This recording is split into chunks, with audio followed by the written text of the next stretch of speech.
Start recording. There we go. It's quite a good time.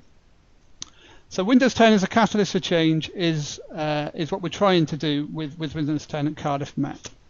So upgrading to a new operating system is a significant change, but at Cardiff Met we're also including other technologies such as OneDrive for Business, Skype for Business, and the new version of Office 2016. We're bundling that together in one upgrade process. So we thought that considering there is a lot of change taking place, then it makes sense to encourage our users, encourage our staff and students to use the technology right and change their working practice if necessary to adopt best practice. So that's what we're trying to do with Windows 10 at Cardiff Met. We're using it as an opportunity, as a catalyst to change user behavior, particularly around document storage and management and account security. So what are we going to be talking about today specifically? Abe's going to start by explaining our approach to Windows 10 at Cardiff Met. So he's going to look at why we chose Windows 10 and why we didn't go to Windows 8, for example. He'll look at some of the project managements of Windows 10, how we went about that at Cardiff Met. He'll look at our technical approach, challenges we faced and the challenges we continue to face. And then I'll have a look at those behaviours, those working practices that we're hoping to change in our staff and the associated technology that can help with that. So specifically, I'll look at OneDrive for Business and Office 365. And then we'll look at the Working with Windows 10 training program that we've put together, why we feel it's needed, even though we've never trained in operating systems before. We'll look at our approach to Windows 10 training, and I'll show you the e-lesson and give you a few details around our face-to-face training session. At the end then we'll evaluate how we're doing so far, because it's still a work in progress, Windows 10 at Cardiff Met. But we'll look at how we did from a project perspective. We'll look at Windows 10 itself. Has it helped our users? Do they like it? Has it made them more productive? Has it changed those behaviors that we identify or that we will identify? And we'll also try to identify the major lessons learnt so far. Okay, so before I hand over to Abe, I just want to orientate you to the Skype for Business software if you've not seen it before. So in the bottom left hand corner there is a chat icon, so say hello in the chat. Andy Patterson from Cardiff Met will be monitoring the chat and trying to respond to any questions there, as will Lorraine Barkley from the Digital Capabilities Group. Okay, we'll also be using the annotation tools in Skype for Business. So if I turn them on now, you should then see a little pen icon in the top right. Thank you, Abe. If you click on that and then choose the pen, you can draw on the map where you are in the UK. So if you could just indicate where you are. We've got Cardiff. I'm testing my geography now. I'm guessing that's Sheffield, somewhere around Coventry, Bristol, Portsmouth, London. Yeah, I know London. Somewhere in Essex, Ireland, Northern Ireland. Anyone from outside the country? Okay, all from the UK. Okay. Scotland. Yeah, we're covering all the 4 nations there, I think. Yeah. I'm in Portugal currently. Okay, that is outside the UK. Okay, great. So we'll also be running a couple of polls. Let me just turn off the annotation.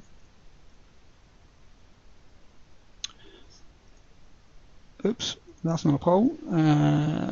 So where are you with Windows 10 at the moment? So in terms of your staff PCs, how many of your staff PCs are running Windows 10? You could vote in that poll. Now, I don't think the polling and the annotation is available on the mobile client, so apologies for that, but it should work for everyone else. Okay, so I can see that quite a few people have started and somewhat along the way. Quite a few haven't. Okay, yeah, fair mix there. You should be able to see those results yourselves as well. So what about students? Let me put up the student poll. How many of your student PCs are running Windows 10?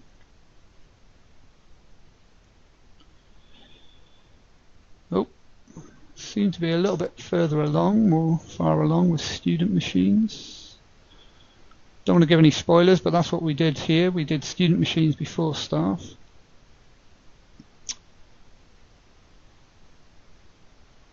Okay. Okay, thanks for that. So Abe is now going to give you a few more details on our approach to Windows 10 at Cardiff Met. Okay, thanks for that, Gareth. Let me just see if I can locate my slides. Okay, I'm hoping I got the right slides. Can everyone see that? Say that again. Yes. Brilliant. Excellent. Okay, so we'll just run through the agenda for my part of this session. So we're going to look at our drivers for change, the approach we took to Windows 10, the challenges we faced, the lessons learned, and our current status. Okay, so if we just run through our recent operating system options, we're currently on Windows 7. We're conscious that mainstream support is going to be ending in January 2015, and we get extended support until January 2020, which would just give us security updates but no more feature or design changes. So we had to be looking to see where our next operating system change was going to be taking us. We skipped Windows 8 and 8.1, whilst the update 1 for Windows 8.1 improved the user experience and the start menu. We still had various concerns around the end user experience, but it's not a Windows 8 slate in session, so I won't go into any more details on that. Essentially, we decided that with Windows 10 just around the corner, we'd wait and see where we'd go with that.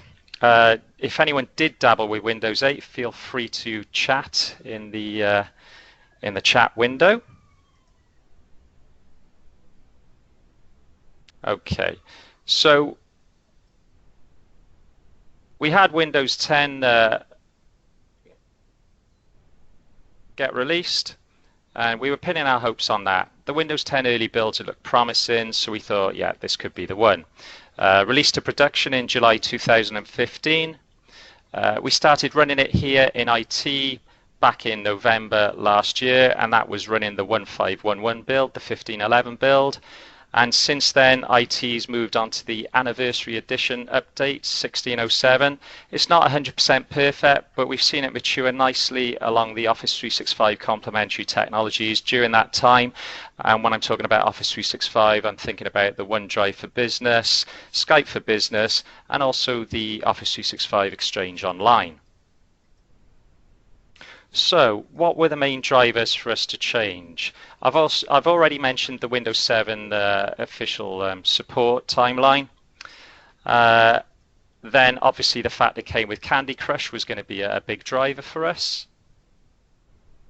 But seriously, for both staff and students, we wanted to make sure that we were providing exposure to the latest operating systems, apps, and technology. And for students especially, we wanted to be giving them exposure to the latest applications and operating systems that they'd be likely to use when they moved into employment.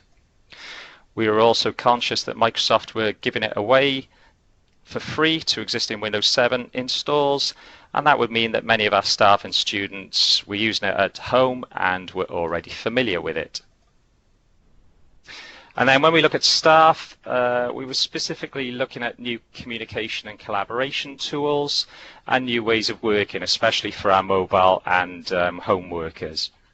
We were particularly focusing on OneDrive for Business to try and reduce or hopefully stop those instances of data being stored on local hard drives and random pen drives where you've potentially got no backup, and also the use of non-corporate cloud storage, things like Dropbox, and that's where we were looking at OneDrive for Business to address that. We also wanted to look at Skype for Business to open up instant messaging and real-time presence information for staff, so then I could stalk my boss, but also then to provide them with desktop video conferencing. And we also wanted to look at data encryption using BitLocker as standard on all staff fixed and mobile PCs, again looking to protect data in the event of device loss or theft. And then talking about drivers, literally talking about drivers, we were finding that we weren't able to always realize the full hardware benefits. We were finding that to be able to use all the functionality, particularly with touch devices, that we'd need to move them onto Windows 10. So just to round off that section, we've had a question from one of the audience that is fairly relevant. Yeah, so this is a question from Valente Panatoni. I hope I pronounced that right. I'm pretty sure I didn't though, so apologies for that. From St George's University of London. So are you deploying Windows 10 mobile touch-based devices, and what have your experiences been? Now we are deploying some, is that right, Abe? Yeah, that's right. We've got a mix of Ultrabooks and tablets. Overall a good experience, and the latest anniversary update has brought Windows Ink for our stylus users. And we know that next year the Creator update should bring some more functionality for touch. The main issue we've got is around some authentication issues where our staff are swapping between our wired and wireless network. Now, those issues occasionally require a reboot to resolve. It's probably down to a configuration issue on our side rather than a Windows 10 specific problem. We'll be investigating that, and on the plus side, no one's thrown a Windows 10 mobile device out of a window yet. Well, that's always a good start. Indeed. Okay, so just to briefly go over our approach, we enlisted the help of our Business Improvement Services team. They provide project management guidance and support across the university, and that was to help us take a more formalized project management approach with this rollout versus some of our previous operating system upgrades. Now, I'm not the Windows 10 project manager, but just a brief flavor of our approach. I must emphasize that end user involvement has been crucial in both the project board and across the various stages of the project. But just looking purely on the IT side, we had three main project groups formed from staff across IT services. And we had the build group, which was looking at the builds, deployment, application and hardware compatibility and testing. The desktop data and security group, and that was looking at operating system servicing, so looking at your Windows update there, your patching, your group policies and logon scripts for your end user experience, and also data storage and encryption. And then the communications and training group, probably the most important group. They've been responsible for early adopter recruitment, general project communications, and delivering training, the actual training delivery and the materials to support that. Okay, so if I just to add to that, group leaders, they meet regularly and there's constant interim dialogue between the individual team members as well. Just to pick out a few objectives from the Windows 10 project brief document, we had to roll out Windows 10 for all student open access PCs,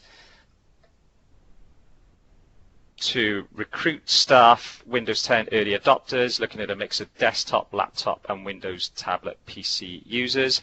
They'd also act as early adopters for OneDrive for Business, Skype for Business and Office 2016. To make sure we manage delivery of the Windows 10 service and feature updates, so we're talking about the security updates, patching, and also the feature updates that would bring new functionality from time to time to Windows 10. And also to demonstrate that hybrid tablets are a viable alternative when staff are replacing their desktop PC. I've mentioned on their staff survey, we've got a current ongoing staff survey that's informing our client computing roadmap. We know from 200 staff responses already that 70% of them work away from campus, and half of those work away on a regular basis, and they're expecting access to very similar functionality and resources to what they'd get when they're on site. Okay. So our approach, where were we going to start? We were going to start with students, staff, or be really optimistic and go for both. Well, going back to the project brief, we were saying back in December last year that we'd roll out Windows 10 for all student open access PCs. So really we were saying that we'd get that ready for students to start at the beginning of the September 2016 academic year. We were also aware that lecturers would be using those Windows 10 student PCs. We'd also had feedback from staff that students were getting new operating systems and software versions before them, and they felt a bit like they were always playing catch-up. And we also wanted to take advantage of those Office 365 technologies and see how they, along with Windows 10, could help mobile working, and bringing in Windows 10 was a great way to bring in those 365 technologies under the banner of a new operating system. Okay, so we advertised for some early adopters, and we had some criteria around staff using certain applications or corporate systems wouldn't be eligible as they hadn't been signed off yet. We had some minimum hardware requirements. We also may change the user experience or the applications they were using at short notice.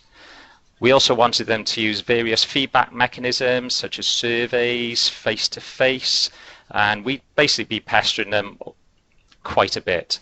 And there was also some other criteria about their home being at risk if they didn't give regular feedback. Okay, so we had 50 signed up very quickly, so it was a great start, but it really reinforced the need to manage staff expectations around the program delivery. So our staff pilot started in March 2016. We had some initial issues around what we thought would be the estimated time to roll them out versus the actual time to roll them out. And that was due to a combination of some IT staff availability and the actual process involved. So backing up the data from their existing Windows 7 machine, imaging with a new Windows 10 build, restoring their personal data, not back to their local machine, but up to their OneDrive for Business. And that was all supported by a face-to-face handover. Okay, so on the student side, we find as long as students can log in and find the apps they want to use and where their data is, they just get on with it. We've seen students using Office apps on dual boot iMacs, and they've had no idea they're using OS X instead of Windows. Their applications still look the same, and the students have been using OneDrive for Business since November 2015. They use OneDrive via OneDrive-aware apps like Office, and they're also used to accessing it via the web browser. We don't give them the sync client, and that's due to concerns around the time to sync data to and from the cloud, and also potential for data loss because students have got a habit of sometimes not gracefully shutting down machines. So the student pilot started in May 2016. We had pilot PCs located close to IT support desks, so it was easy for students to ask for help if they needed it. We clearly signposted that these were Windows 10 machines, and we asked for feedback from them via log-off surveys, and also had Start Menu shortcut. And we also, in the very early stages, had some IT staff undertaking some floor walking, which made it that bit easier for students to seek help if required.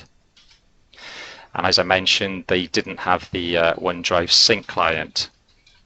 So just to round off that section, we've had another question. Gareth? Yeah, this one is much easier to pronounce. Wayne Lachlan from the University of Essex says, did you consider a two-pronged approach for Windows 10 and Office 2016? So did we bundle them together, or did we do Windows 10 and then Office 2016? bundle them together, didn't we, Abe? Yeah, that's essentially what we did. We'd had Office 2016 available to all staff and students for personal use through Office 365 since February this year. And we've been heavily promoting the home use angle. And as it's very similar to Office 2013, we had no major issues around end user familiarity. The main issue for us was going to be around corporate systems integration and making sure that it had been tested fully before we could release it. So that's why we blocked some staff from participating as early adopters until Office 2016 integration had been tested. We had no issues with Office 2016 on the student Windows 10 rollout. And we've also subsequently launched Office 2016 for our Windows 7 estate through System Center Configuration Manager self-service install. So I hope that answers your question, Wayne. So just to cover challenges we've seen to date. So we were conscious that the Windows 10 change would have varying degrees of impact. Some people like the latest version of an operating system or application, others are not so keen. So it was important we communicate why we were changing, the benefits it would bring, and how we do it. I can recall moving from Office 2003 to 2007. Now that was the one with the big ribbon change, and that felt a bit like an operating system upgrade going by some of the feedback we had from our staff. So just to emphasize again, there's been that big focus on the communications process from the outset. So other challenges were identifying the applications we needed to test, the system owners who could say yes, they're okay, who'd test them, who'd sign them off. The timescales, the resources required, and just bearing in mind this was not only impacting IT but the whole organization. Other issues around supporting 2 different operating systems in the live environment, so making sure we target any changes to the relevant operating system, and the fact that we'd have staff swapping between Windows 10 and Windows 7. Managing the Windows 10 servicing. Again, we're talking about Windows updates there. We're on the current branch for business, so we'll be seeing 2 to 3 feature updates a year where we'll be seeing new features and functionality coming in. And as a result, we move on to this Windows as a service platform. So we also enter a period of, I don't know if I can say period, but we'll probably move into forever continuous, a forever non-ending continuous pilot. And one of the other big challenges we've had has been our Windows 7 and OS X users have been seeing the Windows 10 early adopters getting these new features of Skype and OneDrive for Business and Office 2016, and they've also wanted to have them then. So just to round off that section, we've got another question, Gareth. Yeah, so from the Enterprise Edition, out of CB, CBB and LTSB, which I'm told are not children's channels, but are continuous branch, is that continuous branch? Current branch. Current branch, there we are, Yeah, current branch for enough. business, and long-term service branch. Which version of Windows 10 did Cardiff Met run with, and why? So which flavour do we run with in terms of updates? Okay, well, there wasn't that much independent commentary at the time, so we kind of put our faith in Microsoft's advice, and they were saying long-term service branch wasn't intended for deployment on the majority of PCs in an organization, and you should only be looking to put it onto special purpose devices. And the CB, the current branch, is usually the flavor that home users would receive. So for staff, we went with current branch for business, and that was on the basis that the periodic feature updates would include some useful functionality for them. And also, we can start testing for our staff during the 4 months they're initially released for home users on the current branch. And although after 4 months they're then available for current branch for business, we can defer for a further 180 days. So if you combine the initial 4 months where they're just released to the home users, plus the further 180 days we can defer on current branch for business, that would give us enough time to evaluate, configure, and communicate any required changes. We've also got current branch for business on the student PCs, but we're currently debating a switch to the long-term service branch. And that's purely so we can concentrate on perfecting our feature update handling on the staff PC estate, and then we can transfer those skills across to the student estate. So I hope that answers your question, Barry. Yeah, I should have mentioned at the beginning, perhaps. Abe and myself will be around for 10 minutes at the end, so if you want to ask us any questions then, we'll be available to answer them. Yeah, sure. Okay, so what have we learned from all of this? Don't underestimate the work involved, and that staff availability will impact the rollout. And likewise, that staff availability can be on your early adopter side as well, because you can have people sign up, but then if you can't actually get hold of them to onboard them, then that can also cause issues. The move to cloud solutions can dictate and move the goalposts. With Windows 10 on the current branch for business, that forces us into this continuous operating system update cycle, so you need an ongoing resource to address that. With regards to Skype for Business,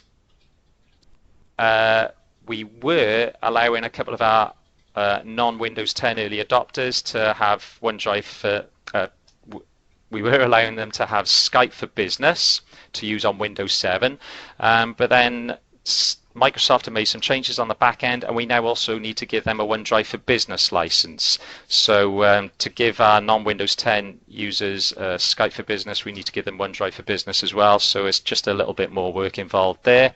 Also, the OneDrive for Business apps broke for several weeks on OS X El Capitan and also on Android. And we were kind of just left in Microsoft's hands waiting for them to come up with a fix on that. It's important to keep IT staff updated on the technology changes. We now send a regular email to IT staff advising them of upcoming changes, especially to Office 365 features and functionality that will affect our tenancy, so we're prepared for any resulting staff queries. Keeping end-user guidance up to date with interfaces and feature sets regularly changing. We're finding out it's better to point to suppliers' guidance where appropriate rather than having the constant overhead of trying to update our own guidance. So where we do provide guidance, we'll try and keep that fairly generic. And the pilot should reflect the production environment as much as possible. So what we had was we had a number of issues that weren't identified through the student pilot and software testing, and they only surfaced when we had large volume use at the start of term. We had some issues with longer logon times, and that was due to Windows apps provisioning for each user at logon. We've addressed that now through build changes. We've got 120 gigabyte SSDs in our Landgraf Learning Center. Now, when we installed them 3 years ago, that was viewed as a good capacity to price ratio, but we moved to local user profiles from roaming profiles for students under Windows 10, and that resulted in some disk space issues due to the volume of logons at the start of term. That was easily resolved by a group policy change to decrease the time before the local profiles were cleared down, but we would have encountered that sooner if we'd had more students testing during the pilot. And then we had an application testing issue. That was an application use case not identified or tested by academic staff. And then suddenly at the start of term, they were saying, oh, we need such and such. And we were finding that the Windows 10 implementation of that software had dependencies on Hyper-V client. That was an issue not directly created by IT, but we had to fix it as soon as we could because ultimately it's the students who are affected. So it wasn't great having these issues raised so late in the day, and it kind of reminded us that we sometimes get a bit complacent when we're sort of going out to academics saying what software do you need in the build for the start of the academic year, and it reminded us that we should never be complacent about that. So just to finish off where we are with our current status on Windows 10, for student PCs, we've got 1,000 PCs on Windows 10. That's 76% of the student estate.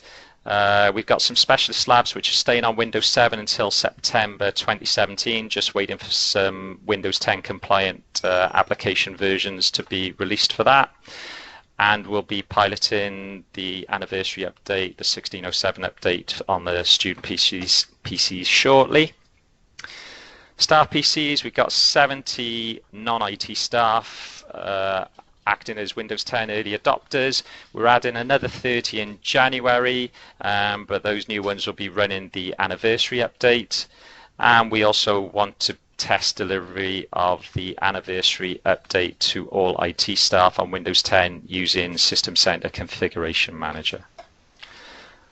So yeah, that's the end of my bit. Thanks very much for listening, and I've just put two resources there. The Windows roadmap, so you can see what Microsoft have got planned for Windows 10, and the Office 365 roadmap. That's quite good to see what Microsoft have released to Office 365, what's going to be upcoming, and there's also a section in there saying what they've looked at and decided not to release at all. So those links I'll paste into the chat as well. Okay, thanks very much. Over to you, Gareth. Okay, thanks, Abe. I think that's a good summary of where we are with Windows 10 at the moment and how we got there. So I'm going to look now at those working practices that we were hoping to change with Windows 10 and associated technologies.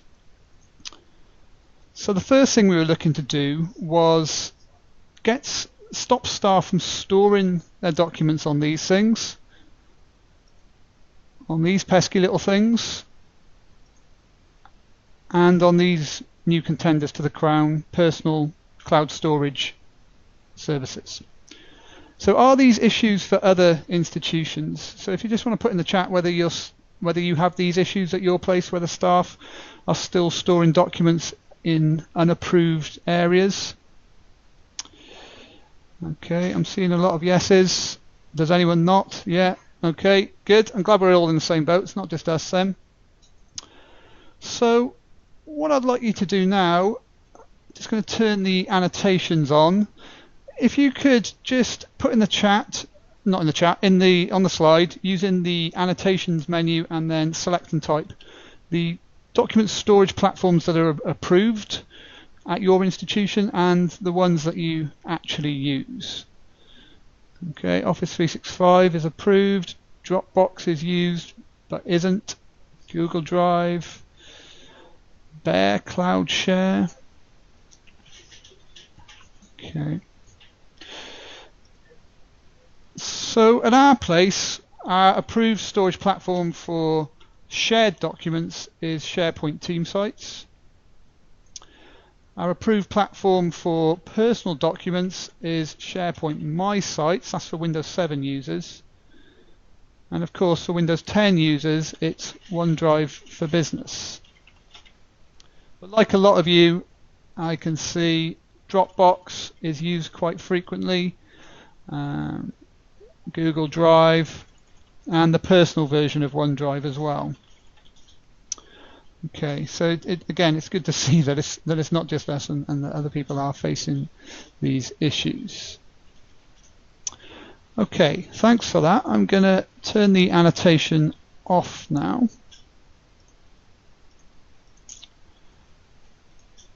Yeah, so that's one of the behaviors we're hoping to change with Windows 10 and with OneDrive for Business and the associated training as well. The other behavior is with regards to account security. So we are still seeing a lot of staff share their account details with other staff to log on to machines, for example, when, I don't know, perhaps someone's forgotten their password or something. They are still sharing those details. We're still seeing a lot of mobile devices that aren't secured through locks, through PIN numbers or screen locks. And critically, we're seeing a spate of these things, these phishing attempts. Okay, so there's one example there of an attack to try to garner our staff's user credentials. It's a fairly obvious one, that one, but we're also seeing these more targeted spear phishing attacks where they're actually using the name of our university, they're using the name of our antivirus product, And we have had a few instances of these attacks becoming successful. We've had three instances of CryptoLocker, the ransomware virus, encrypting file shares. I don't know if other institutions have had that problem. We did manage to fix it using a tool from Symantec to decrypt the shares, but it is an increasing problem. So with Windows 10, we're again looking to improve account security, or have our users behave more securely, if you like. So how can we go about this? Well, we figured there's two things that we can do. We can improve the user experience. So if the software is easier to use, if it offers a richer feature set, then surely that will encourage users to use it. That's one thing we can do. The other thing we can do is to educate the user. So I'm going to have a look at how we went about this. So in terms of improving the user experience, we found that OneDrive does do just that, particularly over SharePoint. So we're still on SharePoint 2010. There is a project to upgrade our installation to 2016 in the new year. But the user interface for OneDrive compared to SharePoint is a lot better. And you can see here in the animation in the background that in order to save to OneDrive, it's pretty easy, particularly with Office applications. It's built into the backstage menus in Office 2016. The other way that the user interface is integrated nicely with the operating system is in File Explorer. So you can see that it's positioned by itself on the left-hand side in the navigation. And that creates a familiar experience for people who are used to storing their documents to the hard drive. They can just select it from the list, and it behaves as if they were storing to the local disk. And that is, of course, because they are actually storing to the local disk, because we're using that sync client. So they store locally, and it's synchronized up to the cloud. So aside from improving the user interface, OneDrive for Business also offers other features that improve the user experience more widely. So unlimited space for documents. We weren't able to offer that for SharePoint My Sites. We do for Team Sites, but for My Sites we had a 500 megabyte quota. Not only that, but OneDrive for Business can deal better with large individual files. So with SharePoint, our limit for individual files was 250 megabytes. With OneDrive for Business, I think the limit is 10 gigabytes per individual file. So for things like video and audio files, that improves the user experience much better. It's a much better user experience with OneDrive than it is with SharePoint. The other thing we can do, or the other thing it does, is it provides a better experience on mobile devices. So it's much easier to access your documents on mobile phones and tablets. The UI looks much better when you visit SharePoint website, and the apps themselves, the native apps, work much better than the SharePoint version. So it does allow them to work much more easily from anywhere and on any device. But it's this last one here that's really the most important, or one of the biggest drivers to encourage staff not to use personal cloud storage services. The fact that they can share not only with their colleagues, which they can do with SharePoint, but they can share easily with people outside of Cardiff Met. So it's this combined with the ability to store large files that we can use to drive them away from Dropbox.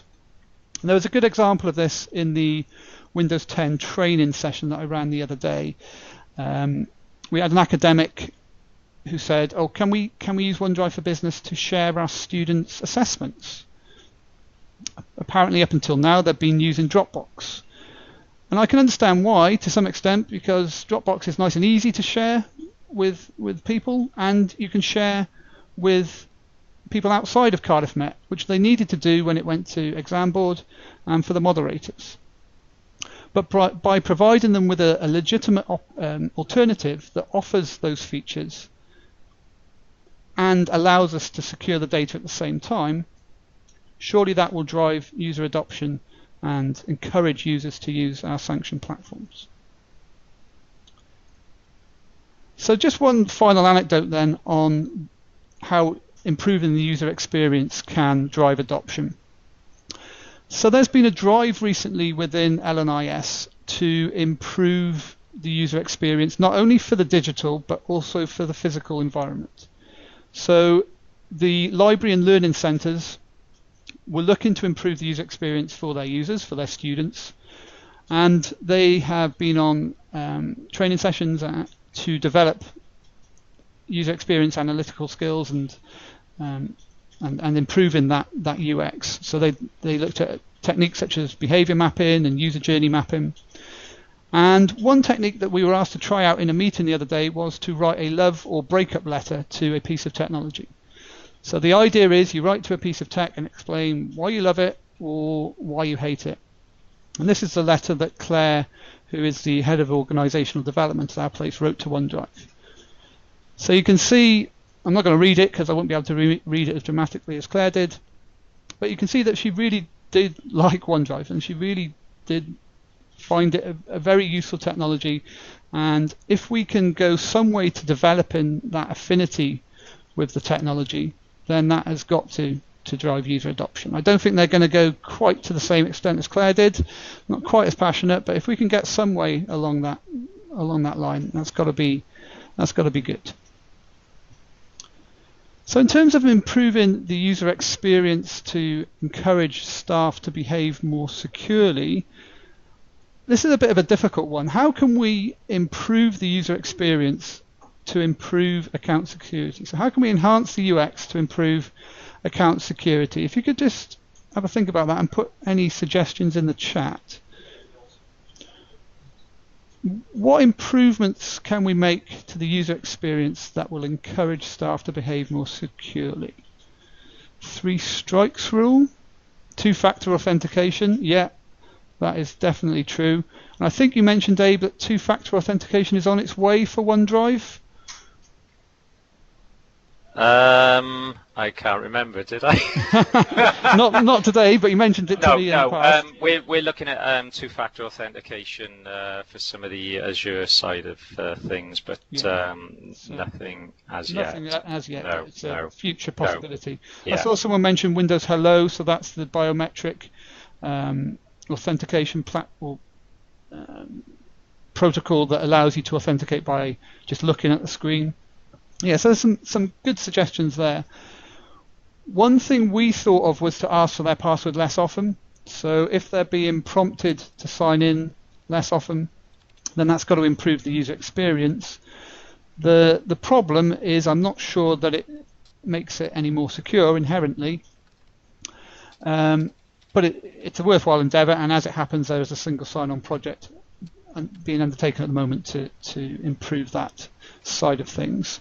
But I saw someone mention in the chat training. Yeah, that is what we have gone with this. So we're relying on developing these digital identity and well-being capabilities. So if we use this, the JISC model of the digital capabilities, we need to focus on this 6th capability and ensure that staff behave securely when working at Cardiff Met. So I'm going to cover that in the next section, our approach to Windows. That's true. Just telling Abe his mic's on. I forgot my webcam was on. Okay, so before we leave this section then, there was a question about OneDrive from Adam Maxwell at University of Derby. I would be interested in how Cardiff Met classify and protect documents on OneDrive, and if they use or have considered the use of Azure Information Protection or RMS, which is Rights Management Software. So have we used this, Abe? Okay, I've definitely got my mic on now, haven't I? Okay, so we provide clear guidance about when they should be using OneDrive for Business versus SharePoint team sites. We got no RMS firm plans at the moment. We're trusting staff to do the right thing. And especially bearing in mind we're trying to wean them off non-sanctioned cloud storage. I was going to say we don't want to cloud the issue, but I won't. We prefer the guidance approach at the moment. We're kind of conscious we don't want to dampen their enthusiasm for using OneDrive for Business. The guidance we give them is primarily that OneDrive for Business is for personal storage or documents that won't be shared. They're not yet ready for sharing, or they've got a very, very limited life cycle. And we're kind of underpinning that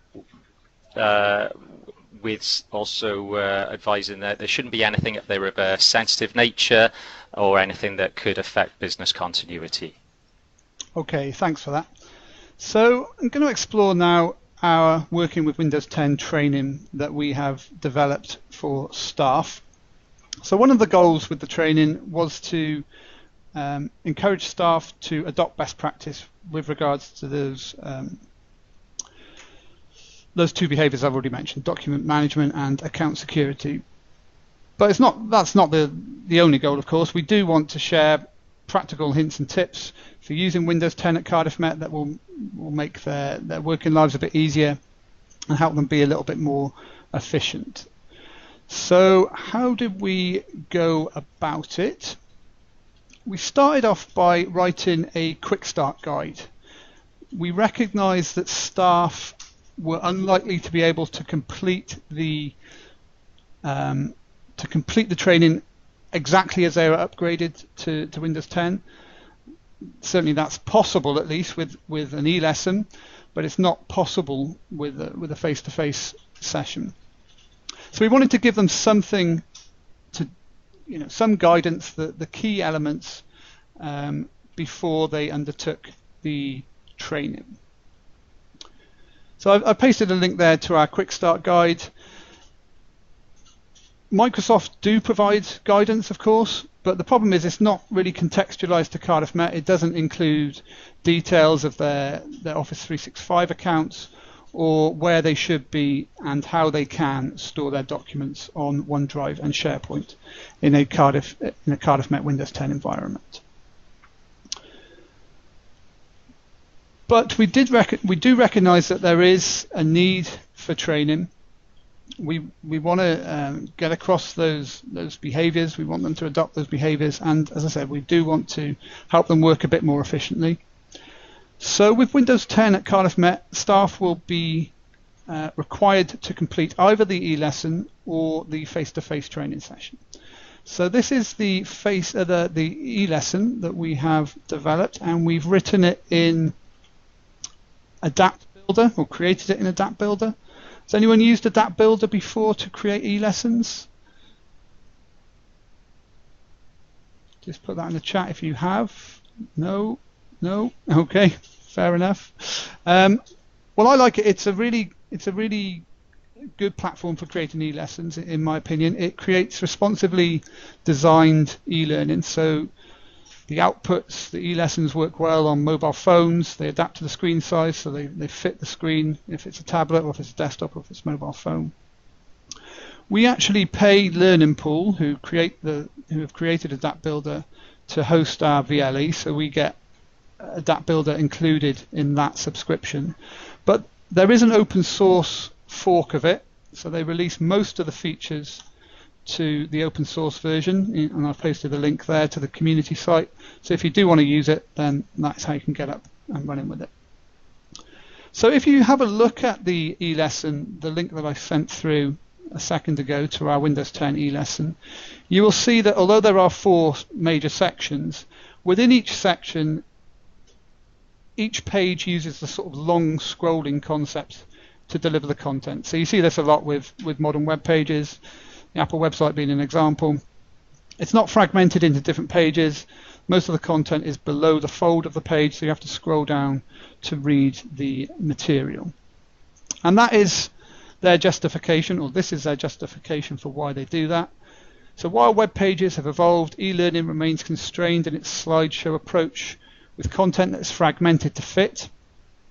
And that may partially explain why e-learning may be resisted by learners, as it sits at odds with their other web experiences, as if from a different time and place. So I do agree somewhat with that. I certainly don't think just by providing long scrolling web pages we're somehow going to magically fix the engagement issue with e-learning. But it certainly does produce high quality, engaging e-lessons, highly visual, that work well on mobile devices. So it suits all of our requirements, and yeah, I am a fan of Adapt Builder, I must say. But like anything, a good design is not substitute for good content. So what I tried to do when developing the e-lesson was focus on Cathy Moore's action mapping approach to e-learning. I don't know if anyone else has heard of this or uses this. So what she suggests is, instead of focusing, have a goal in mind, so whether that's a business goal or a learning goal, but focus your e-learning on the actions required to reach that goal. So instead of focusing on what they need to know, focus on what they need to do. So if we take that to Bloom's taxonomy of learning objectives, she's suggesting focusing on the psychomotor domain, the skills, the actions required, rather than the cognitive domain. And the idea is that it really distills exactly what you need to do, and eliminates all the bump, all the superfluous knowledge that we don't really need to tell them. So using our e-lesson as an example, OneDrive as an example, what do we want staff to do? We want them to store their documents on OneDrive instead of storing them on their hard drives, for example. So what actions do they need to do in order to be able to do that? Well, they need to know how to save directly from Office. They need to know how to use File Explorer to move their documents from the hard drive to OneDrive, and so on. So that is what our e-learning does. It focuses on the actions rather than the knowledge. So that is the e-learning, or our approach to the e-learning, but we recognize that a lot of staff don't engage with e-learning and would prefer to come along to a classroom teaching session where they'd have a bit of time to focus on the training, and of course they'd have help from us available if they need it. So we took a fairly traditional approach to the face-to-face session. We used the tried and tested teaching methods of exposition, demonstration, and then of course giving them plenty of time to practice what they've learnt. So the underlying objectives for the e-lesson and the face-to-face session were the same. What's different, of course, is the teaching methods. So as an example, when we were trying to encourage users to behave more securely at Cardiff Met, in the e-lesson we start with a brief explanation of what they need to do to behave more securely, and then a quiz to encourage engagement with that material. In the face-to-face session, however, we did it mostly through Q&A. So I sort of asked them the initial question, what do we need to consider when behaving securely at Cardiff Met, and did a sort of Socratic questioning approach to try and draw out these behaviours. And I found Prezi very useful there because I could arrange my content into frames and then address that content non-sequentially. When that topic came up, I could just dive into that frame. So Prezi worked a lot better there than PowerPoint. Okay, so before we end this little bit and move on to the final section about how we did, Sarah Fisher from the University of Kent asks, is this the first time you've used this approach to training, and how did you promote the sessions and encourage staff engagement? It's the second time we've taken this approach of offering e-learning and face-to-face and making it compulsory for staff to do one or the other. The other time is the initial induction. So these behaviours that we're trying to address, document storage, account security, we address those for new staff in the induction. The problem is, of course, how can we reach existing staff? So this is what we're doing with Windows 10. We're using that as an opportunity to reach existing staff and encourage these best practice behaviours. And without it, really, it's difficult there was no other opportunity to develop those skills. How did we promote the sessions? Well, we're still in the early adopter phase, so we didn't have to do a great amount of promotion because the early adopters have been pretty keen, to be honest. The face-to-face session filled up pretty quickly, and we have seen a good amount of engagement with the e-lesson as well. How do we encourage it going forward? Well, because it's compulsory, to some extent we don't have to do that. But what we do with all of our training sessions is really try to focus on those benefits. The benefits of the training, how their life, or their working life at least, will be easier by being able to use Windows 10 and associated technologies effectively. So that kind of leads into the evaluation section, and I'm aware of time, but we should have a few minutes just to go through how we did, and we'll start off with how our user's opinion of Windows 10. So Abe mentioned at the beginning that we have a feedback questionnaire that's available through the Start menu. In the Windows 10 environment, we also sent it out to staff, to the early adopters, as well as an email drive. And you can see, on the whole, it scored pretty well, the different aspects of Windows 10. The average score out of 5 is being shown here. So no issues with speed, no issues with functionality. Judging by the comments, it's pretty much, yeah, it provides everything we need. Office is not that different really, so there haven't been any problems there with the new version of Office. And the Start menu seems pretty popular. I think there were some people who didn't realize the Start menu could be customized as it could. So we need to make sure that our training reaches them so that they're aware of that. The one that is lower there, Skype for Business, you can see that's a bit of a lower score, and we looked at the comments relating to that, and it's because of the issues signing in off campus. So we think we fixed that now, but that does explain why that is a little bit lower. So how else have we evaluated the success of Windows 10? Well, this kind of leads me on to my major lesson learned, if you like. In our IT training, we use Kirkpatrick's 4 levels model. I don't know if anyone else uses that to evaluate IT training. So he suggests that you should evaluate at 4 levels. You should measure their reaction to the training. And if we apply that to Windows 10, we should measure their reaction to Windows 10, which is what we did with the previous questionnaire that I've shown you the results of. So we do that. We should evaluate whether there's been a change in knowledge, or change in skill set, I guess. And we do that in the training sessions through informal workbook activities. The e-lesson has, Adapt Builder has an assessment extension that can be used to measure response to activities. So we do that. Level 4, the results to the behavior, the results to the organization, we can measure that more widely through things like the staff satisfaction survey, the national student survey. Attributing that to training or Windows 10 is difficult. I've not really seen any literature that indicates causality, how you can measure causality between your activity, your training, and the end results. But what we could do, and what we do for IT training, but we haven't done for Windows 10, is measure change in behavior. So we know that there are 451,666 files on OneDrive, and we know that they're taking up 2 terabytes of data, but we don't have anything to compare that to. We didn't baseline our early adopters at the beginning.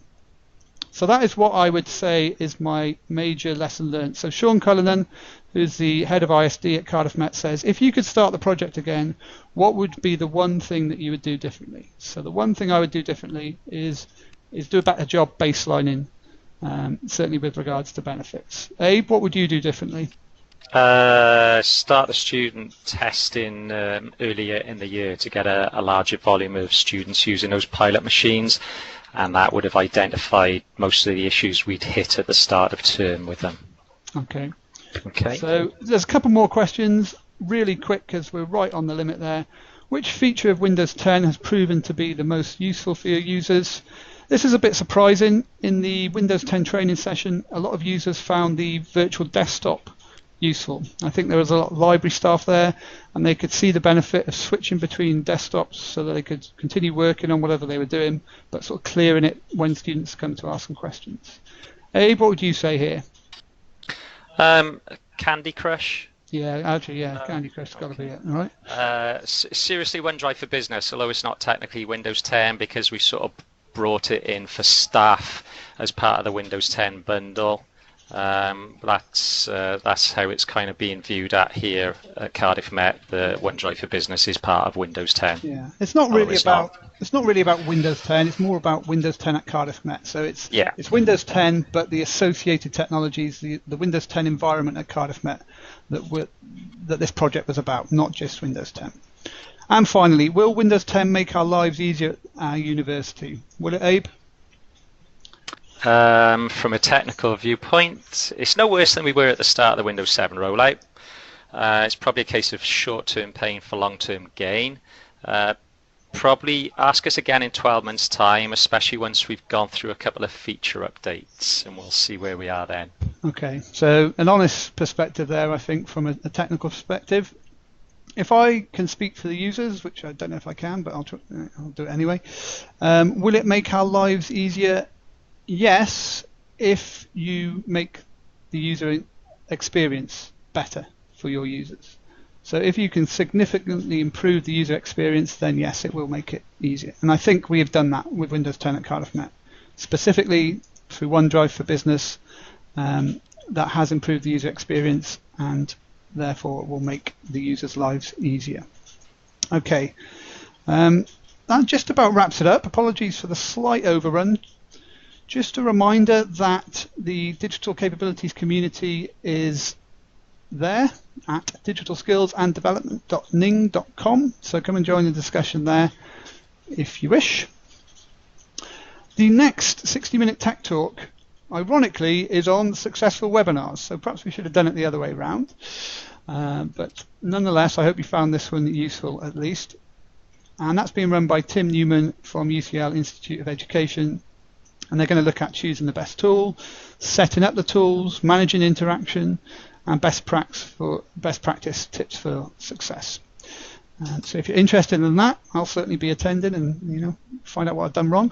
But there we are. The URL is there, and I believe it was sent out to the mailing lists yesterday, so you should have that in your inbox.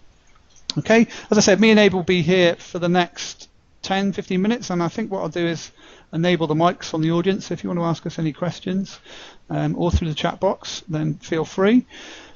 If you want to follow up on anything today, then please do drop us an email, ittraining@cardiffmet.ac.uk. I'll pass anything technical on to Abe, and my Twitter handle is @GarethPJohns. Okay, thanks again. Hope you found it useful, and hope to see you again at a future webinar. Yeah, thanks very much. Bye.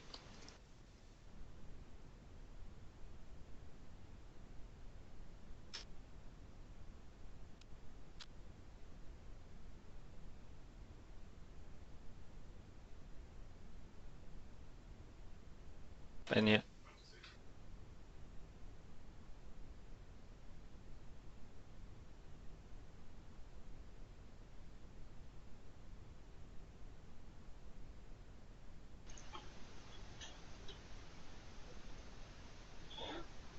Okay, so we've unmuted the audience, so if you want to enable your mic and ask any questions, then please do so, or the chat is there available as well.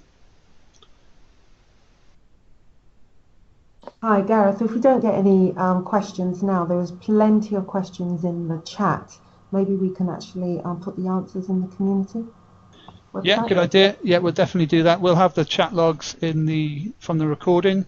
So anything, I noticed that Andy and yourself were doing a pretty good job answering most of those, but if there's anything outstanding or if there's anything we couldn't answer, then we'll post that up on the Ning community site.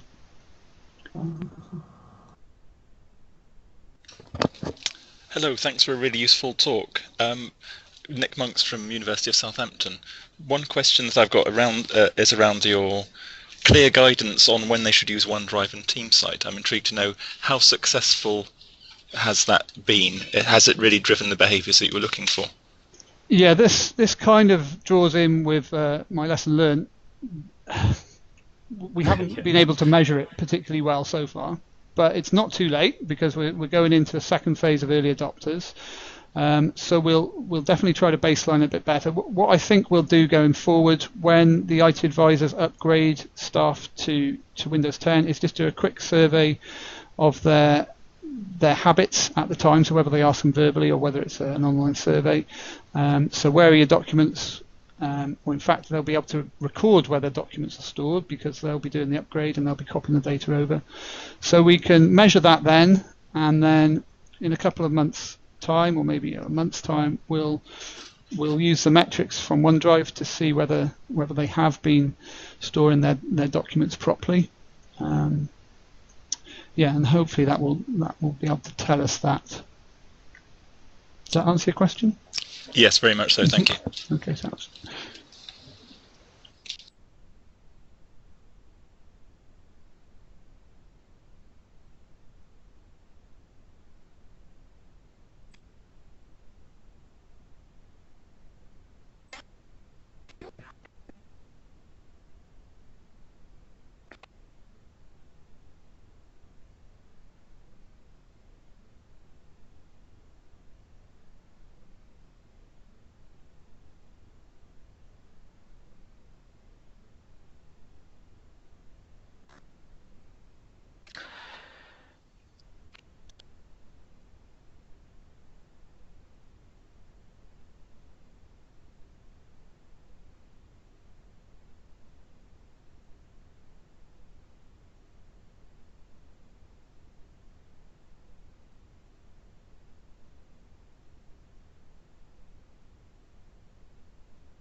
A minute more and then.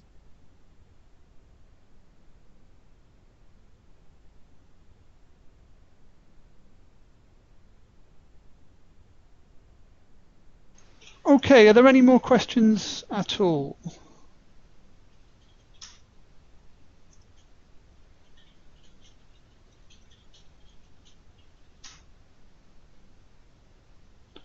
No? Okay, I think we're going to call it a day then. Someone is typing. Just give them a few more seconds and then we'll call it a day. Remember, if you have any more follow-up questions, there's the email address or my Twitter handle. We'll put the chat transcript and answers to those chat questions on the community site if you're interested. But I think we're going to call it a day there. So again, thanks for coming. Hope you found it useful and see you at another webinar at some point.